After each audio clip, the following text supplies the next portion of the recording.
যাবে। কি ব্যাপার জেরিন, তুমি এখানে কি করছো? আর এই ছেলেকে? আসসালামু আলাইকুম আঙ্কেল। আঙ্কেল, আমি জেরিনকে অনেক ভালোবাসি, প্লিজ ওকে অন্য কারোর সাথে বিয়ে দিবেন না, জেরিনকে আমার হাতে তুলে দেন। এই বেটা কে আঙ্কেল? আরে থাপড়ে গালের দাঁত সব করে ফেলে দেবো, ইডিয়েট। আপনি জেরিনের আব্বা না, আপনাকে আঙ্কেল বলবো না তো কি বলবো? এই, তুমি কি পাগল হয়ে গেছো? উনি আমার আব্বা হইতে যাবেন কেন? উনি আমার আব্বা না। সে তোমার আব্বা না, তাকে আমি আঙ্কেল বলতে পারবো না, তাহলে সে কে? অবশ্যই আমি, আমার আব্বা তো ওনার সাথে আমার বিয়েটা ঠিক করছে। কি? এই বুড়ার সাথে তোমার আব্বা তোমার বিয়ে ঠিক করছে? তোমার আব্বার কি চোখ আছে না সন্ধ? তোমার আব্বা কি তোমার সৎ বাপ নাকি আপন বাপ? সে কি সুস্থ নাকি পাগল? কি বুঝা এরকম একটা মৃত্যু পথযাত্রী বুড়ার সাথে তোমার বিয়ে ঠিক করছে?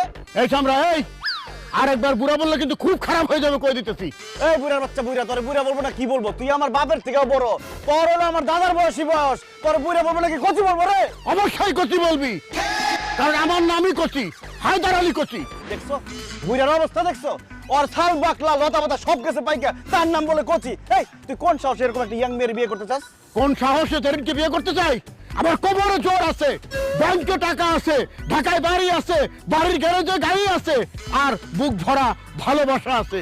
এই জেরিনকে বিয়ে করার জন্য এটাই যথেষ্ট। তোর কি আছে? আমার অনেক সাহস আছে, আমি বেঁচে থাকতে তোর স্বপ্ন আমি পূরণ হতে দিব না, আমার গার্লফ্রেন্ডে তোর আমি বিয়ে করতে দিব না। এই সামরা, তুই কি কইলি? তোর গার্লফ্রেন্ড আমি বিয়ে করা পারুম না? ভাবছিলাম বিয়েটা কয়েকদিন পরে করব আরাম আয়েশ করে, সেটা তুই হইতে দিলি না। আমার পায়ের রক্ত মাথায় উঠাই দিত। এখনই এই মুহূর্তে তোর গার্লফ্রেন্ডে তোর সামনের থেকে কেন নিয়ে যায় বিয়ে করুম। আসো বাবু। বুইরার বাচ্চা বুইরা, তোর কত বড় সাহস আমার সামনে